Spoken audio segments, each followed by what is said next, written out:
చెప్పమ్మా, నువ్వెవరు తల్లి? మాకు తెలియాలిగా నువ్వెవరు? నేను మా అమ్మగారు చనిపోయారు. అవును. శృంగారపాటి వంశం మాది. యెహోవా దేవుని భక్తురాలి. నా ప్రియుడు నేను ఎంతమందిని చూసినా కూడా ప్రేమలోనే పడలేదు. ఎంతమందిని చూసినా కూడా. కానీ ఆ పరమజ్యోతి మనిషిని చూసినాక అతనిలో ఏంటో, అతని కళ్ళలో చక్రాలు, అతని కళ్ళల్లో కళ్ళు పెట్టి లోతుగా చూశాడండి.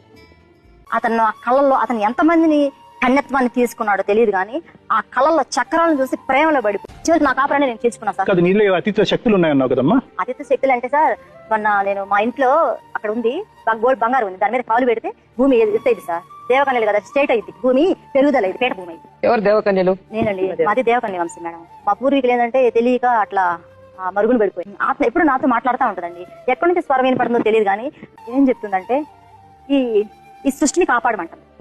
ఈ సృష్టిని కాపాడు. ఏ విధంగా పరమజ్యోతి వల్ల ఈ సృష్టికి శాంతి, సమాధానము, హ్యాపీ వస్తుంది. కాబట్టి అతనితో కలవమని, అతను పెళ్లి చేసుకోమని చెప్తుంది.